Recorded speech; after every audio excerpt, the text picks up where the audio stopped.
Supreme court న్యాయమూర్తి అయినటువంటి భూషణ్ రామకృష్ణ గవాయి మీద ఒక మతోన్మాది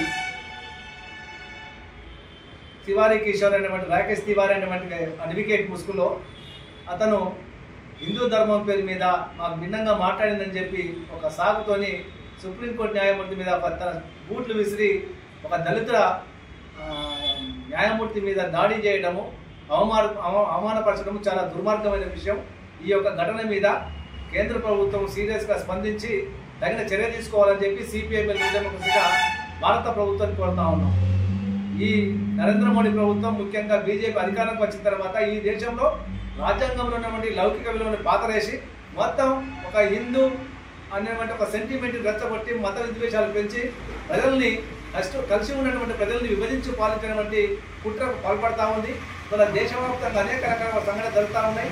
గతంలో జర్నలిస్టు గౌరీ లంకేష్ని కూడా వాస్తవాలు రాసినందుకే బీజేపీ మరో పేరుతో వెంటాడి వేధించాయని హత్య చేసింది. ఇవాళ సాక్షాత్తు సుప్రీంకోర్టులో దేశంలో అత్యున్నతమైనటువంటి కోర్టులనే ఒక అడ్వకేట్ ముసుగులో ఉన్నటువంటి ఒక మతోన్మాది ఇవాళ ఆ జడ్జి మీద ఆ న్యాయమూర్తి మీదనే అవమానపరిచిండు, దాడి చేసిండు. ఇంత బహిరంగంగా ఘోరంగా జరుగుతూ ఉంటే మన మోడీ ప్రభుత్వం ఎందుకు మౌనంగా ఉంటుందని చెప్పి మేము ప్రశ్నిస్తా ఉన్నాం. ఎందుకంటే భారతదేశం లౌకిక దేశం, అంటే మత ప్రమేయం లేని రాజ్యం. అట్లాంటి విధానం ఉన్నటువంటి దేశంలో ఇటువంటి దుర్మార్గం ఘటన జరగడం విచారకరం. అదేవిధంగా ఇవాళ బీజేపీ దేశంలో ఉన్నటువంటి ముస్లింలను కానీ అంబేద్కర్స్లను కానీ లేకుంటే దళితులను కానీ ఎట్లా అంచివేయాలని చెప్పి ప్రయత్నం చేస్తూ ఉంది. అంతేకాకుండా భారత రాజ్యాంగాన్ని సమూలంగా మార్చేసి సనాతన ధర్మం పేరుతో బీజేపీ ఆర్ఎస్ఎస్కి అనుకూలంగా ఒక రాజ్యాంగాన్ని తీసుకురావాలని కుట్ర చేస్తూ ఉంది.